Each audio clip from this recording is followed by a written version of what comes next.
जी अस्सलाम वालेकुम स्टूडेंट्स, क्या हाल हैं आपके। कल हमने बेसिकली प्रैक्टिस क्वेश्चंस कवर किए थे जिसमें हमने देखा कि कैपिटल को किस तरह से प्रैक्टिस हम कर रहे होते हैं या किस तरह का उसको क्वेश्चन आ रहा होगा पेपर में। ऑब्वियसली वो एक बेसिक लेवल के ही क्वेश्चंस थे जिनकी मैक्सिमम या कम्प्रिहेंसिव प्रैक्टिस हम नेक्स्ट लेक्चर्स में कर रहे होंगे। But for the time being हमने देखा कि किस तरह से एक बेसिक क्वेश्चन आ सकता है कैपिटल से रिलेटेड, ड्राइंग से रिलेटेड। फिर हमने उसमें देखा कि फ़िक्स्ड एसेट्स या नॉन करंट एसेट्स अगर हम परचेज़ करते हैं तो उस केस में हमारा किस तरह से हम परचेज़ कर रहे होते हैं, कौन कौन से सिनेरियोज़ हो सकते हैं, और उसके अलावा फिर अगर उसको वापस करते हैं या नॉन करंट एसेट की रिटर्न करते हैं तो उसको किस तरह से कवर कर रहे होते हैं। और साथ में हमने फिर परचेजेस देखी कि जो हम गुड्स की परचेजेस कर रहे होते हैं फॉर रीसेल पर्पस, तो उसको हम किस तरह से कवर कर रहे होते हैं। अगेन फिर हमने उसकी एक रिटर्न साथ में देखी कि अगर परचेजेस की रिटर्न है, गुड्स की रिटर्न है, तो उसका क्या सिनेरियो है। तो इट मीन्स कि जब हमने दोनों सिनेरियोज कवर किए, फिक्स एसेट्स के और नॉन करंट एसेट्स के और परचेजेस के, तो हमने देखा कि गुड्स की परचेज़ किस तरह से हो रही होगी और फिक्स्ड एसेट्स की किस तरह से हो रही होगी, और साथ में अगर हमने रिटर्न करना है तो गुड्स को किस तरह से रिटर्न कर रहे होंगे और साथ नॉन करंट एसेट्स को किस तरह से रिटर्न कर रहे होंगे। तो आज हम हमारे बेसिकली 4 अकाउंटिंग हेड्स रह गए थे जो सेल्स थी, सेल्स रिटर्न्स, एक्सपेंसेस और अदर इनकम। तो आज हम उनकी प्रैक्टिस करने के बाद अगर हमारे पास टाइम मैनेज हुआ तो वी विल ट्राई कि एक हम कम्प्रिहेंसिव क्वेश्चन प्रैक्टिस करें जिसमें सारे सिनेरियोज कवर हो रहे होंगे या जिनमें मैक्सिमम पॉइंट्स हमारे कवर हो रहे होंगे। तो आज अगर हम देखते हैं तो प्रैक्टिस क्वेश्चन 7 ये बेसिकली सेल्स को कवर कर रहा है। तो इसमें वो कहते हैं कि mister alpha is the owner of the business and the following transaction took place in the business. अब 6 ट्रांजेक्शन हैं ये बेसिकली जो कि जुलाई में हुई हैं, और 7 जुलाई को जो ट्रांजेक्शन हुई है वो हुई है goods sold to customer A for ₹30,000 on cash. तो इट मीन्स कि कैश सेल हुई है एक हमारे पास अगर, और दूसरे पॉइंट में हम देखते हैं तो goods sold to customer B for ₹20,000, payment were received through cheque. अब हमने देखा था कि या तो कैश के थ्रू हमारे पास पैसे आ सकते हैं या फिर हमारे पास बैंकिंग चैनल के थ्रू आ सकते हैं। तो अगर चेक के थ्रू आते हैं तो हम उसको क्या मेंशन करते थे कि वो हमारा बैंकिंग चैनल के थ्रू आया है, तो इट मीन्स कि बैंक हमारा अप हो जाता है उस केस में। फिर थर्ड सिनेरियो में हमने देखा कि goods sold to customer C for 45,000 rupees on credit for 2 month. It means कि हमने क्रेडिट सेल की है और जिसकी टर्म्स 2 मंथ्स है। जैसे मैंने बताया था क्रेडिटर्स को कवर करते हुए कि ये हमेशा हमारे शॉर्ट टर्म में आते हैं या शॉर्ट करंट लाइबिलिटीज़ में फॉल करते हैं, क्योंकि इनकी क्रेडिट टर्म्स होती ही 2 महीने, 3 महीने, 4 महीने या 12 मंथ से तो इन एनी केस कम ही होती हैं। फिर उसके बाद हमने देखा फोर्थ में अगर हम देखते हैं तो good sold to customer D for ₹60,000 on account for 3 months. Again हमने देखा कि ऑन क्रेडिट का मतलब या ऑन अकाउंट का मतलब दोनों का सेम है, तो इसमें भी 3 मंथ्स के लिए हमने उसको क्रेडिट दे दिया कि बाद अभी गुड्स ले जाओ और पैसे बाद में दे देना। तो ये भी हमारी एक क्रेडिट सेल हो गई। फिर उसके बाद हमने 27 जुलाई वाले ट्रांजेक्शन में देखा कि received ₹25,000 from customer C through cheque through cash. अब कस्टमर सी को हमने ये थर्ड वाली ट्रांजैक्शन में 45,000 की एक सेल्स की थी। अब उसने हमें 27 जुलाई को 25,000 कैश के थ्रू में पे कर दिया।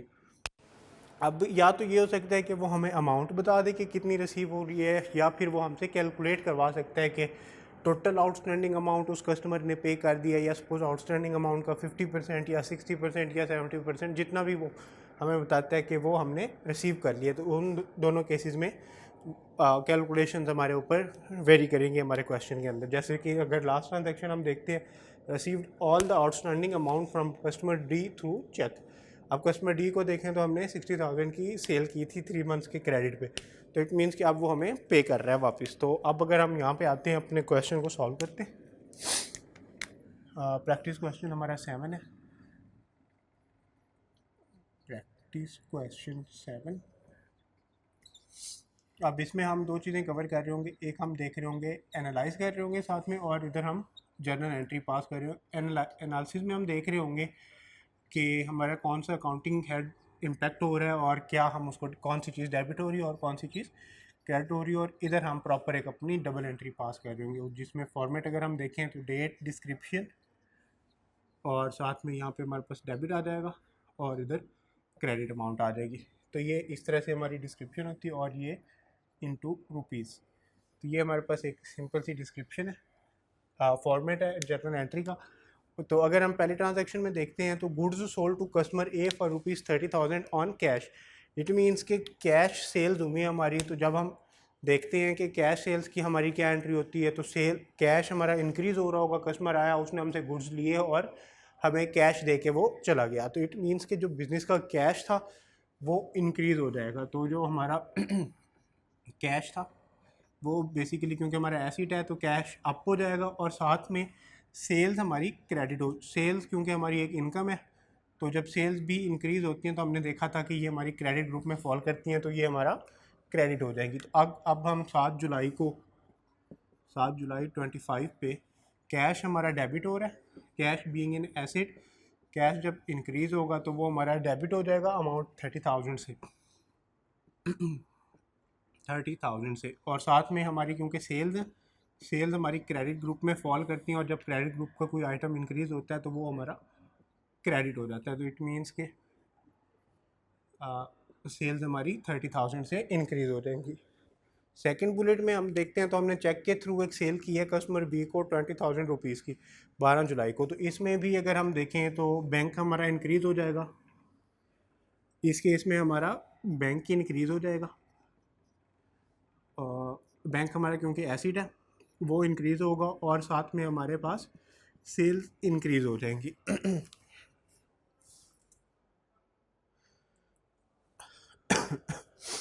अब जब हमारे पास बैंक इंक्रीज़ हो रहा है तो इट मीन्स कि बैंक हमारा डेबिट हो जाएगा। 12 जुलाई 2025 को अगर हम एंट्री पास करते हैं तो बैंक हमारा एक एसिड होता है, हमने देखा था एसिड्स की लिस्ट में, और ये हमारे पास अमाउंट थी 20,000 की।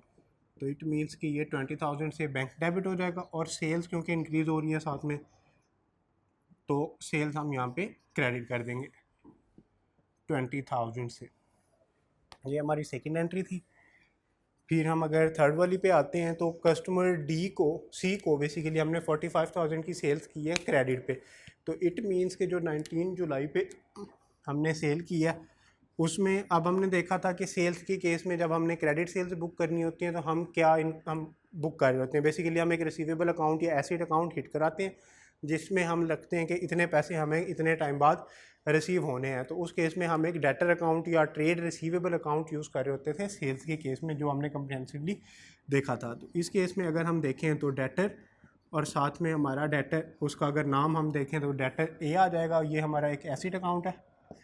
डेटर बेसिकली हमारे पास सी था, कस्टमर सी, तो ये हमारा एसेट अकाउंट इंक्रीज़ हो जाएगा, और साथ में हमारे पास सेल्स अप हो जाएंगी। सेल्स अप तो क्रेडिट, और डेटर क्योंकि एसेट अकाउंट है वो अप होगा तो हमारे पास डेबिट में चला जाएगा। तो यहाँ पे अगर हम देखते हैं इसकी अमाउंट एंट्री डेट 19 जुलाई 2025 पे, और इसमें हम देखते हैं डेटर, क्रेडिटर में जिस तरह से हमने देखा था कि क्रेडिटर और साथ में उसका नाम आ जाता है, तो उस तरह से हम यूज़ कर रहे होते ताकि हमारे पास ट्रैक रहे, और जब हम फर्दर बुक्स ऑफ अकाउंट्स में जाएंगे, अभी तो हम सिर्फ जनरल एंट्रीज पास कर रहे हैं, फिर जब हम आगे अगले लेक्चर्स में लेजर्स को कवर कर रहे होंगे या फर्दर बुक्स को कवर कर रहे होंगे, तो वहाँ पे हमारे लिए इजी रहता है बैलेंसेस डिक डाउन करना। अब इट मीन्स कि अगर हमने डेटर सी का अकाउंट कोई देखना है तो वो हमारे पास यहाँ से डबल एंट्री से बैलेंस हमारा उसकी बुक्स में जा रहा होगा। तो ये हमारे पास 45,000 की अमाउंट थी। ये एक एसिड है हमारा, और एसिड हो रहा है अप, तो 25,000 की अमाउंट से ये हो जाएगा, और साथ में हमारे पास सेल्स तो इन एनी केस इंक्रीज़ हो रही है हमारे पास, तो सेल्स हमारी 25,000 से क्रेडिट हो जाएंगी। अब अगर हम फोर्थ वाली एंट्री देखते हैं तो सेम वो भी हमारी क्रेडिट पे ही थी, बस उसमें उसने टर्म यूज़ की थी ऑन अकाउंट, और थर्ड वाली में ऑन क्रेडिट यूज़ किया था। तो कस्टमर सेम ट्रांजैक्शन है, तो इट मीन्स कि यहाँ पे अगर हम देखें तो डेटर हमारे पास आ जाएगा, डेटर डी जो एसिड अकाउंट होगा, और वो इंक्रीज़ हो जाएगा, और साथ में हमारी सेल्स इंक्रीज़ हो जाएंगी। तो इट मीन 60,000 की जो अमाउंट है 25 जुलाई को, 25 जुलाई 25 पे, तो इस केस में हम डेटर डी को डेबिट कर रहे होंगे, क्योंकि ये being an acid account, debtor D acid account है, अप हुआ तो अमाउंट हमारे पास 60,000 की अमाउंट है, और साथ में हमारे पास यहाँ पे क्रेडिट हो जाएंगी, सेल्स अप होने के बाद हमारी क्रेडिट हो जाती है। तो ये चौथी हमारी फोर्थ वन ट्रांजैक्शन थी जो हमने कवर की। फिर उसके बाद अब 27 जुलाई को received ₹25,000 from customer C through cash. इसमें हम अब बता रहे हैं कि जो कस्टमर सी को हमने यहाँ पे सेल की थी 25,000 की, उसने अब हमें चेक के कैश के थ्रू पेमेंट कर दी है। तो अब जब हमारे पास कैश आएगा तो कैश बिजनेस में इंक्रीज़ होगा, तो क्योंकि कैश एक एसिड है, कैश इंक्रीज़ होगा तो डेबिट हो जाएगा। और हमने यहाँ पे बेसिकली ये चीज़ एक डेटर अकाउंट डेबिट किया था, तो ये हम यहाँ पे क्रेडिट कर देंगे, क्योंकि अब हमारे पास ये रिसीवेबल नहीं है क्योंकि हमें रिसीव हो गया। तो ये हमारे पास डाउन हो जाएगा, तो इसको हम क्रेडिट कर लेंगे। अमाउंट की एंट्री डेट है 27 जुलाई 25 पे। तो इस केस में अगर हम देखते हैं तो कैश, क्योंकि हमारा एसिड है, एसिड अप हुआ, तो ये हमने रिकॉर्ड किया यहाँ पे 25,000 से। और साथ में हमारा जो डेटर सी था, डेटर सी वो भी एक हमारा एसिड अकाउंट था, वो डाउन हो रहा है, तो वो हमने क्रेडिट कर दिया विद अमाउंट ऑफ 25,000। तो ये हमारे पास एक कैश रिसीट की एंट्री थी, जो डेटर की हमारी रिसीव होता है हमारे पास कैश। उसके बाद हम देखते हैं तो 31 जुलाई को जो एक हमारे पास एंट्री हो रही है, 31 को जो हम एंट्री एक देख रहे हैं उसमें ये है कि received all the outstanding amount from customer D through cheque. तो कस्टमर डी ने चेक के थ्रू पे कर दिया। अब अगर हम यहाँ पे अपनी बुक्स में देखते हैं तो जो हमारा कस्टमर डी था उसको हमने, ये कस्टमर डी था, उसको हमने क्रेडिट सेल की थी 25 जुलाई पे, कितने की, 60,000 की। तो उसने अब सारी की सारी अमाउंट हमें बैंक चेक के थ्रू पे कर दिया 31 जुलाई को। तो इट मीन्स जब बैंक में पैसे आएंगे, बैंक बीइंग एन एसिड, वो इंक्रीज़ हो जाएगा। और साथ में क्योंकि हमने ये डेटर बुक किया था तो सेम यहाँ पे हम डेटर क्रेडिट कर देंगे, डेटर डी, और ये हमारा एसिड था, एसिड हमारा डाउन हो जाएगा। तो यहाँ पे अगर हम जब एंट्री पास करते हैं इसकी 37 जुलाई पे 25 पे, तो यहाँ पे हमने देखा कि जो हमारा बैंक अकाउंट था उसमें पैसे आए, वो अप हुआ 60,000 से। और उसके अलावा हमारा जो डेटर अकाउंट था, या जो हमने रिसीवेबल एक बुक किया हुआ था डेटर डी का रिसीवेबल अकाउंट, वो हमारा डाउन हो गया, तो वो हमने 60,000 से यहाँ पे उसको बुक कर लिया। तो ये एक हमारे पास सेल्स का एक क्वेश्चन था जिसमें हमने देखा कि कैश सेल्स हो रही हैं, साथ में क्रेडिट सेल्स हो रही हैं, और उसके अलावा फिर क्रेडिट कस्टमर से पैसे रिसीव हो रहे हैं, तो उनको हमने देखा कि किस तरह से डील करना है। उसके बाद अब हमारा नेक्स्ट क्वेश्चन जो होगा वो हमारे सेल्स रिटर्न्स को कवर कर रहा होगा, जिसमें कि सेल्स रिटर्न को किस तरह से अकाउंट फॉर करना है। और उसमें हम क्वेश्चन देखते हैं तो फिर देखते हैं कि कौन कौन से सिनेरियोस कवर हो रहे हैं। अब क्वेश्चन प्रैक्टिस क्वेश्चन 8, इसमें अगर हम आते हैं तो इसमें 4 ट्रांजैक्शन है, आई थिंक 4 ट्रांजैक्शन है, और मिस्टर अल्फ़ा जो है वो ऑनर ऑफ द बिजनेस है, और फॉलोइंग ट्रांजैक्शन वो कह रहा है टुक प्लेस हुई है इन द बिजनेस। ये ट्रांजैक्शन 4 हुई है अगस्त के मंथ में। तो अगर हम यहाँ पे देखते हैं तो 7 अगस्त को जो ट्रांजैक्शन हुई है, goods sold to customer A for ₹30,000 on cash were return 7 अगस्त को। अब यहाँ पे again I would like to emphasise कि हमने देखना है कि हमने कैश सेल की थी या क्रेडिट सेल की थी। तो वो कैश सेल थी तो हमारे पास कैश वापस आएगा, बैंक के थ्रू की थी तो बैंक हमारा डेबिट होगा, बैंक क्रेडिट होगा क्योंकि हमने पैसे बैंक के थ्रू वापस कर दिए कस्टमर को। या अगर क्रेडिट थी तो इट मीन्स कि हमने वहाँ से कस्टमर का अपनी बुक्स में से बैलेंस, जो रिसीवेबल बैलेंस है, वो हमने डिलीट करना है। तो ये तीनों सिनेरियोज में हमने ये चीज़ पे फोकस ज़रूर करना है कि हमने कैश पे किया था, बैंक के थ्रू किया था, या फिर हमने क्रेडिट पे सेल की थी। तो यहाँ पे अगर हम देखते हैं तो पहले में वो उसने बता दिया कि ऑन कैश रिटर्न की थी, कैश सेल थी, तो उसने वो कैश पे सेल की थी, कैश उसने पे किया था हमें और सेल हमने कर दी थी, गुड्स वो लेके चला गया था, तो अब वो रिटर्न हो गई हैं 7 अगस्त को। दूसरे केस में देखते हैं तो 12 अगस्त को goods return for ₹20,000 sold to customer B. अब यहाँ पे वो बताता है कि these goods were sold through cheque previously, means के पिछली बारी कस्टमर ने हमें बैंक में पैसे भेजे थे, तो यहाँ पे हमारा बैंक वापस, हम बैंक के थ्रू ही उसको पेमेंट वापस कर रहे होंगे। और अगर थर्ड में देखते हैं तो goods return that were sold to customer C for ₹45,000 on credit for 2 months. अब इट मीन्स कि हमने 2 मंथ्स के क्रेडिट पे कस्टमर सी को सेल्स की थी और अब वो हमें वापस कर गया, तो इट मीन्स कि जो हमारा रिसीवेबल अकाउंट है वो हमारा अब रिसीवेबल नहीं है, क्योंकि अब हमें वो पैसे रिसीव नहीं होने, क्योंकि हमने गुड्स वापस रख लिए हैं और कस्टमर का अकाउंट हमने डिलीट कर दिया अपनी बुक्स में से। उसके बाद goods sold to customer D for ₹60,000 on account for 3 months for return back by the customer. यहाँ पे भी अगेन ऑन अकाउंट और ऑन क्रेडिट की दो डिफरेंट टर्म्स हैं, बट क्योंकि इनकी ट्रीटमेंट सेम है ऑन क्रेडिट के नाम से, तो यहाँ पे हम इसको इस तरह से लेके चल रहे होंगे। तो अगर हम प्रैक्टिस क्वेश्चन 8 को सॉल्व करते हैं तो इसमें जो हमारी पहली ट्रांजैक्शन है उसमें हमने देखा कि कस्टमर ने रिटर्न कर दिया हमें गुड्स और वो कैश पे सेल हुई थी। तो ये हमारे पास 7 अगस्त की एंट्री थी 25 पे। तो यहाँ पे हमारी जो सेल्स रिटर्न्स होती हैं, सेल रिटर्न क्योंकि हमारा एक डेबिट ग्रुप में फॉल करता है तो सेल रिटर्न्स हमारी इंक्रीज़ हो जाएंगी, तो वो हमारा अप हो जाएगा तो डेबिट कर देंगे उसको, और साथ में क्योंकि आप कस्टमर ने हमें चीज़ें वापस कर दी हैं तो वो अपने पैसे वापस लेके चला जाएगा, तो कैश हमारा डाउन हो जाएगा यहाँ पे। तो यहाँ पे अगर हम देखते हैं तो सेल्स रिटर्न ये अप हुई तो इसको हमने डेबिट किया विद अमाउंट ऑफ 30,000 और साथ में क्योंकि हमने कस्टमर को अब कैश वापस कर दिया है तो वो हमारा एसिड डाउन हो जाएगा, एसिड डाउन होता है तो क्रेडिट, तो ये हमारा 30,000 इस तरह से ये बुक हो जाएगा। उसके बाद अगर हम 12 जुलाई पे देखते हैं तो हमने चेक के थ्रू एक सेल रिटर्न की है, 20,000 की कस्टमर बी को हमने सेल की थी, उसने चेक के थ्रू में पेमेंट की थी, अब वो आके 12 अगस्त को हमें चीज़ वापस करके गया है गुड्स, और 12 अगस्त को वो उसने हमें गुड्स वापस कर दिए हैं 20,000 रुपीज़ के। तो इट मीन्स के सेल्स रिटर्न तो हमारी यहाँ पे भी डेबिट हो जाएगी, सेल्स रिटर्न तो हमारी अप हो जाएगी। साथ में अब हमने उसको क्योंकि बैंक के थ्रू पैसे दिए थे तो वापस भी हमने बैंक के थ्रू करने हैं तो बैंक हमारा डाउन हो जाएगा। यहाँ पे सेल्स रिटर्न अप तो डेबिट 20,000 से, और साथ में बैंक भी हमारा एक एसिड है, एसिड डाउन तो क्रेडिट। तो ये हमारी सेकंड ट्रांजैक्शन थी।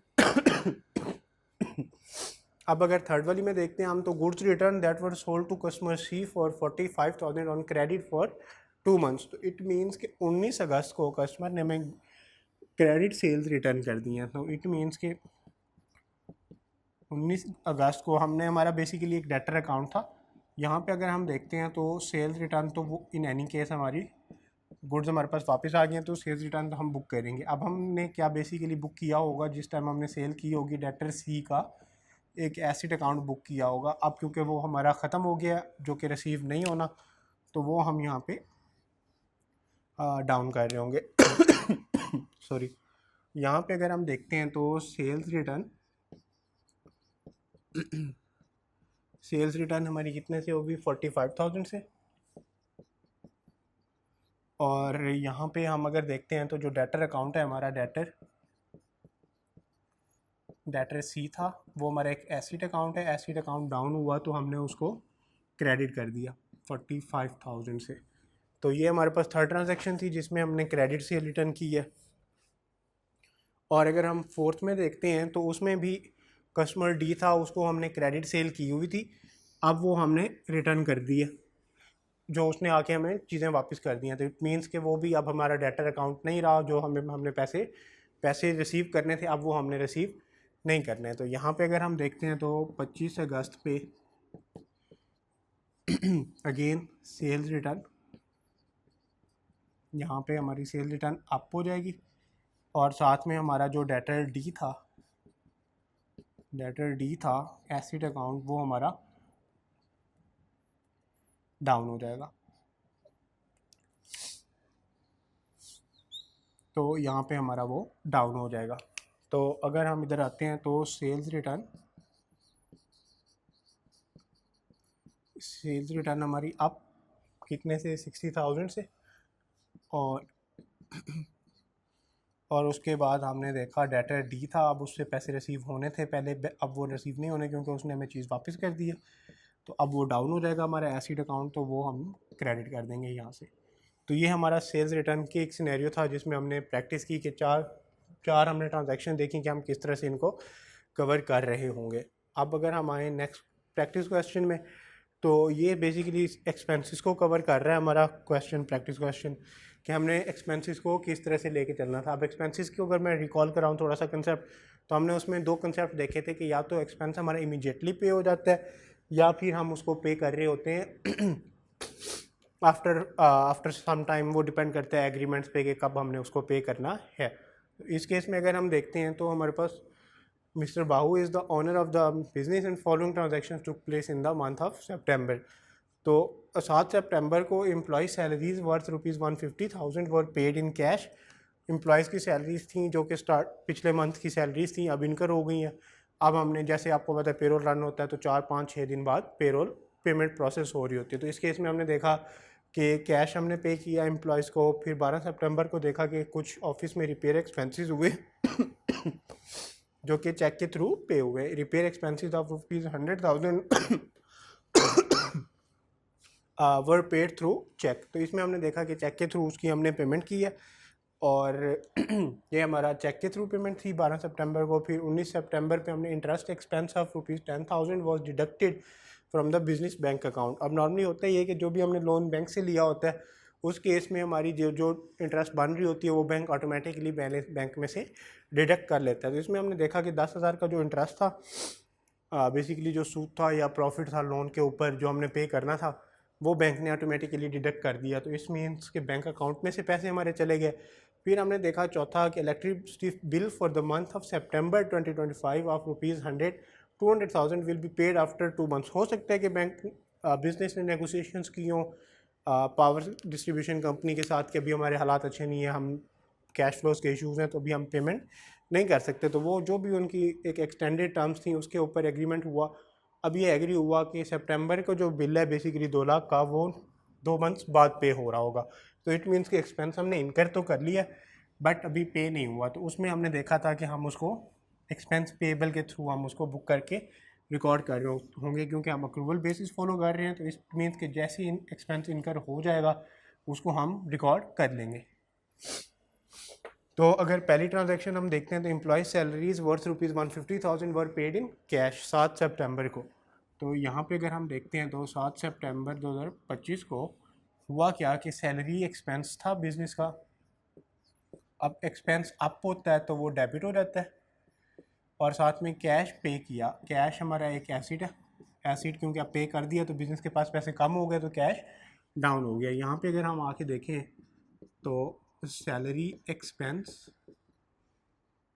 अप हो जाएगा कितने 150,000 की अमाउंट थी हमारे पास 150,000 से और साथ में हम इसको कैश से क्योंकि पे कर रहे हैं तो कैश हमारा एक एसिड है, एसिड डाउन हुआ तो इसको हम क्रेडिट रिकॉर्ड कर रहे होंगे। तो ये हमारी पहली ट्रांजैक्शन थी। और दूसरी में अगर हम देखते हैं तो जो एक रिपेयर एक्सपेंसेस थे 1 लाख के वो बैंक के थ्रू पे हुए। तो इसमें भी अगेन जो भी एक्सपेंस है वो हमारे नाम के साथ आ जाता है, रिपेयर एक्सपेंस आ जाएगा। रिपेयर एक्सपेंस हमारा इंक्रीज़ हो जाएगा और साथ में क्योंकि चेक के थ्रू पे किया है तो वो हमारा बैंक हमारा एक एसिड है वो कम हो जाएगा। और ये अमाउंट की एंट्री है, डेट है 12 सितंबर 25 पे 100,000 के हमने पे किए रिपेयर एक्सपेंसेस। तो रिपेयर एक्सपेंस भी हो सकता है, नॉर्मली जो हम टर्म यूज़ कर रहे होते हैं वो रिपेयर एंड मेंटेनेंस भी यूज़ कर रहे होते हैं practically, repair and maintenance. Purpose इसकी हमने बस एक्सपेंस बुक करना है, नेम कोई भी हो सकता है, बिजनेस की डिस्क्रिप्शन भी हो सकती है कि वो अपने अकाउंट्स के क्या नाम रखता है। तो फॉर क्वेश्चन पर्पज़ हम कोई भी सिंपल सा एक रिपेयर एक्सपेंस है जो भी उसने क्वेश्चन में यूज़ किया है, अगर बेटर रहेगा हम वही यूज़ कर लें नेम तो वो हमारे लिए ज़्यादा बेटर रहेगा रादर देन के हम अपने नेम्स यूज़ कर रहे हों।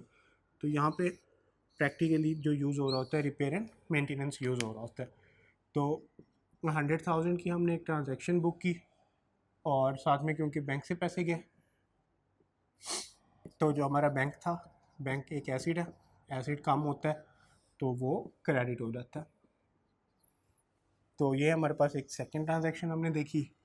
फिर अगर हम थर्ड में आते हैं तो interest expense of ₹10,000 was deducted from the business bank account. 19 सितंबर को हमने देखा कि एक बैंक में से हमारे पैसे कट गए। फिर हमने जब बैंक स्टेटमेंट निकाली, बैंक से पता किया कि किस चीज़ के पैसे कटे हैं तो वो पता चला कि हमने एक इंटरेस्ट लोन लिया हुआ था बैंक से जिसका इंटरेस्ट ड्यू था और वो बैंक ने ऑटोमेटिकली काट लिए। तो इट मीन्स कि इंटरेस्ट एक्सपेंस हमारा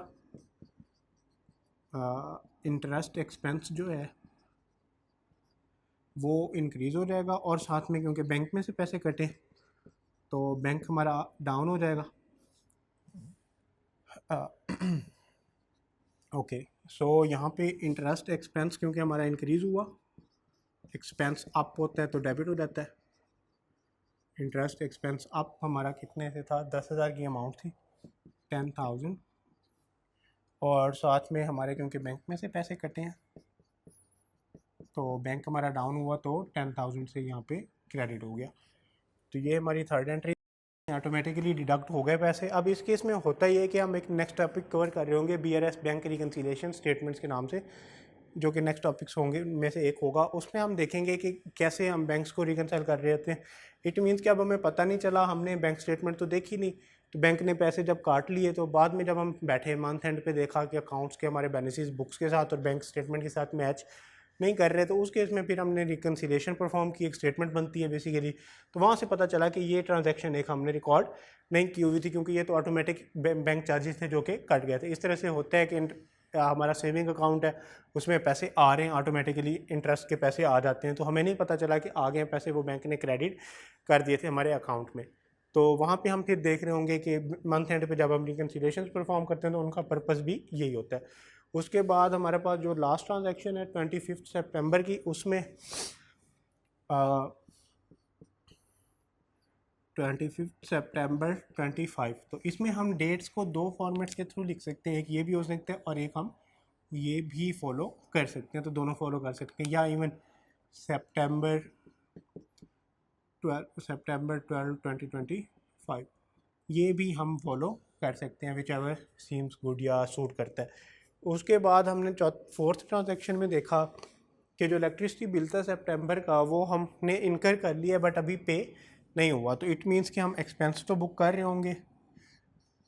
यहाँ पे अगर हम देखते हैं तो इलेक्ट्रिसिटी एक्सपेंस तो हमने इनकर कर लिया है, इलेक्ट्रिसिटी एक्सपेंस अप हो जाएगा हमारा, साथ में अभी क्योंकि पे होना है तो यहाँ पे हमने देखा था कि क्या हम यूज़ कर रहे होते हैं, एक हमने लायबिलिटी हमारी जो हम ऑफ करते हैं बिजनेस आज कि उसने फ्यूचर में पे करना है, तो उस केस में लायबिलिटी बुक करते हैं, तो इधर जो हमने लायबिलिटी बुक करनी है तो उसका हम नाम रख रहे होते हैं एक्सपेंस पेएबल के नाम से, और ये हमारी एक लायबिलिटी है, लायबिलिटी अप होती है तो क्रेडिट हो जाती है। अगर हम यहाँ पे अब डबल एंट्री देखते हैं उसकी, तो इलेक्ट्रिसिटी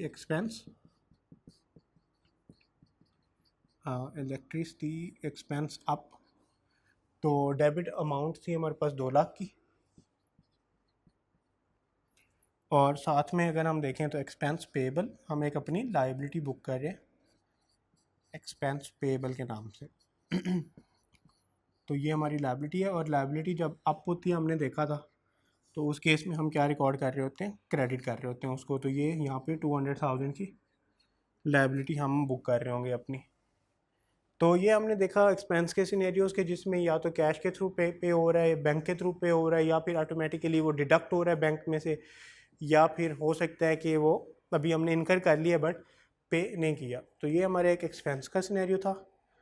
अब अगर हम आगे आते हैं तो क्वेश्चन नंबर 10, अगेन इसमें अब हम देखेंगे कि हम क्या कवर कर रहे हैं। यहाँ पे हमारी अदर इनकम कवर हो रही होगी, जो हमारा लास्ट अकाउंटिंग हेड अभी तक के लिए रह गया। तो इसमें हम देखते हैं कि 7 अक्टूबर को business rents out the extra office space और receive the rent for rupees 100,000 in cash. अब हमने देखा कि एक बिज़नेस था, उसके पास सपोज के 2 बिल्डिंग्स हैं, एक वो यूज़ कर रहा है अपने ऑफिस के लिए और जिसमें उसने सारी अपनी एक्टिविटीज़ करनी होती है, एक स्पेयर बिल्डिंग पड़ी हुई है।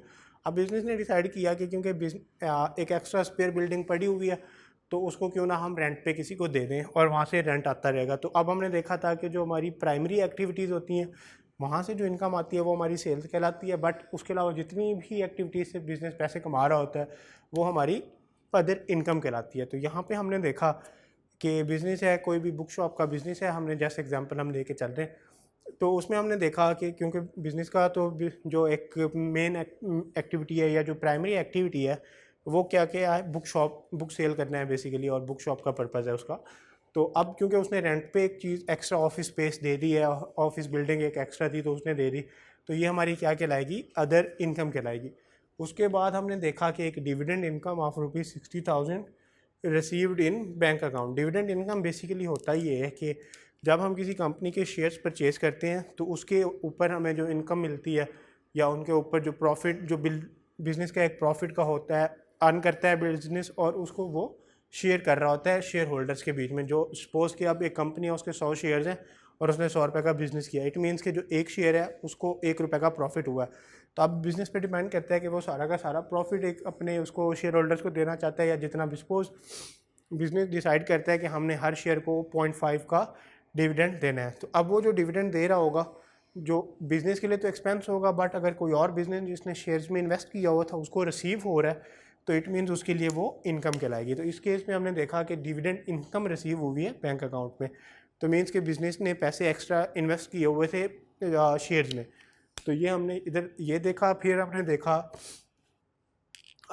एक 19 अक्टूबर को business gives a loan to an employ and the interest income of ₹15,000 for October 2025 will be received after 2 months. It means कि अब अक्टूबर की जो इंटरेस्ट इनकम है, हमने एक लोन लिया, लोन दिया, तो जब लोन दिया हमने तो वो हमारा क्या कहलाता है, एसिड कहलाता है। और जब एसिड के ऊपर हमने इनकम कमानी है, तो अब जब हमने इंटरेस्ट इनकम अर्न कर ली तो पता चला कि 15,000 की इंटरेस्ट इनकम तो हमने अर्न कर ली है अक्टूबर में, बट वो पैसे अभी हमें रिसीव नहीं होंगे, वो आफ्टर 2 मंथ्स रिसीव हो रहे होंगे। तो इट मीन्स कि हमने अर्न आज कर ली है, तो इसमें हम इनकम रिसीवेबल के नाम से एक अपना एसिड अकाउंट बुक करके उसमें हम अपनी इनकम पार कर रहे होंगे कि बाद में 2 मंथ्स बाद रिसीव होगी, बट अर्न हमने आज कर लिया है। उसके बाद हमने देखा कि 25 अक्टूबर को commission income amounting to ₹35,000 will be received next year on January 5, 2026। इस केस में अब हम आज 25 अक्टूबर पे खड़े हैं और हमें जो इनकम रिसीव होनी है वो होनी है जनवरी 5, 2026 को। मीन्स के अक्टूबर, नवंबर, दिसंबर और तकरीबन 2.5 मंथ के बाद जाके रिसीव होनी है। तो वो भी क्योंकि आज हमने अर्न कर ली है कमीशन इनकम, तो वो भी हम आज बुक कर रहे होंगे। अब हम देखते हैं कि इनकी हमने डबल एंट्रीज किस तरह से पास करनी है।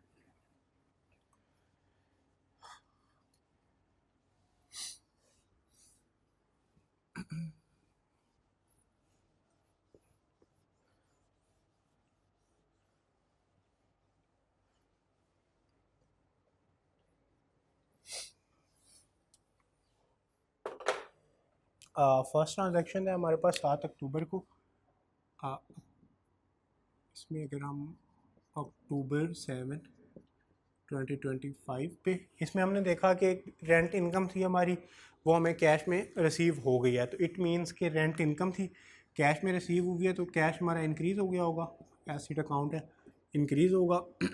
और साथ में यहाँ पे हम रेंटल इनकम यूज़, ये हमारा एक इनकम अकाउंट होगा जो हम क्रेडिट कर रहे होंगे। इनकम हमारी हमने देखा था कि जब इनकम, अदर इनकम या सेल्स कोई भी इंक्रीज़ करती है तो वो हम क्या बुक करते हैं, क्रेडिट करते हैं उसको। तो अब हम यहाँ पे अगर देखें तो कैश हमारा एक एसिड है और एसिड इंक्रीज़ होता है, अमाउंट हमारे पास है 100,000 की, तो डेबिट हो जाता है। और साथ में जब हम रेंटल इनकम देखते हैं,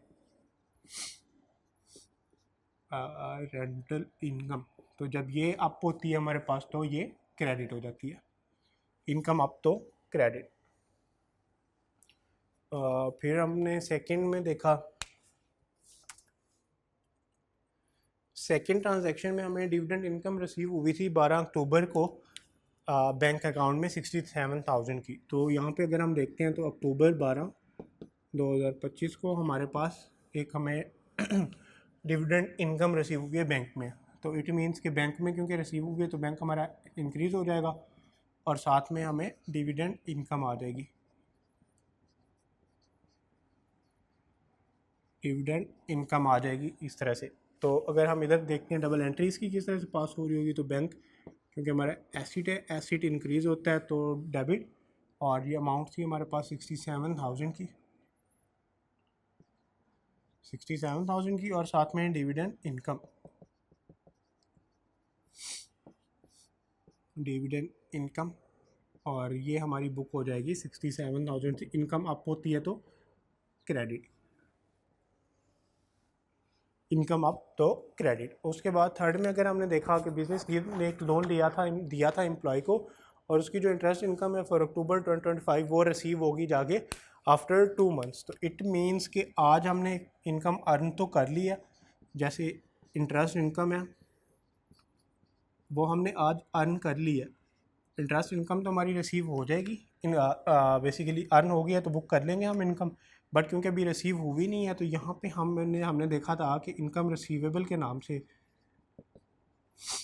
हम एक एसिड अकाउंट ओपन करके उसको डेबिट कर देंगे। एसिड अकाउंट इंक्रीज़ होता है तो वो हमारा क्या हो जाता है, डेबिट। तो यहाँ पे एक हमने ये अकाउंट न्यू यूज़ किया। तो इधर अगर हम आते हैं और अमाउंट हमारी 19 अक्टूबर की थी, डेट अक्टूबर 19 2025 पे, तो अमाउंट है हमारे पास 15,000 की। तो इनकम रिसीवेबल, क्योंकि हमारा एक एसिड अकाउंट है, रिसीवेबल एक एसिड अकाउंट है और एसिड जब इंक्रीज़ होता है तो हमने देखा कि वो डेबिट हो जाता है। और साथ में इंटरेस्ट इनकम हमारी हमने अर्न कर ली है बट अभी रिसीव नहीं हुई। तो क्योंकि इनकम तो हमने अर्न कर लिया तो इनकम हम रिकॉर्ड कर लेंगे। इनकम अप होती है तो क्रेडिट। तो ये हमारी थर्ड एंट्री थी जिसमें हमने इनकम अर्न कर ली थी बट अभी रिसीव नहीं होगी। या तो हो सकता है कि वो बता दे कि आफ्टर 2 मंथ्स रिसीव होगी, या वो कोई हमें स्पेसिफिक डेट बता दे। जैसे लास्ट ट्रांजैक्शन में वो कह रहा है कि एक कमीशन इनकम थी जो हमने आज अर्न कर ली है 35,000 की, बट वो रिसीव होगी हमें जनवरी 5 2026 को।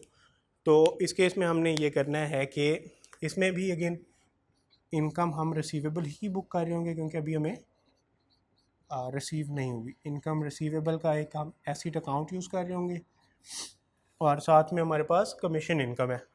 तो कमीशन इनकम के नाम से हम इनकम अपनी क्रेडिट कर लेंगे। कमीशन इनकम क्रेडिट हो जाएगी और इसकी डेट थी 25 अक्टूबर की,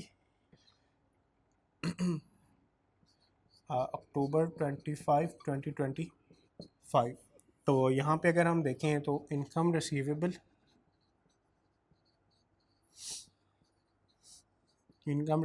क्योंकि हमारा एक एसिड अकाउंट है, एसिड अप होता है और हमारे पास अमाउंट थी इसकी 35,000 और साथ में हमने देखा कमीशन इनकम कि हमने अर्न कर लिया बट अभी तक हमें रिसीव नहीं हुआ। वो जाके रिसीव होना है जनवरी 5 2026 को जाके कमीशन इनकम।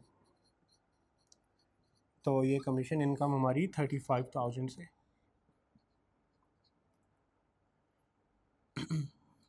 35,000 से। तो ये हमारी 4 ट्रांजैक्शन थी जिसमें हमने अगेन इनकम रिसीवेबल का एक अकाउंट यूज़ किया था।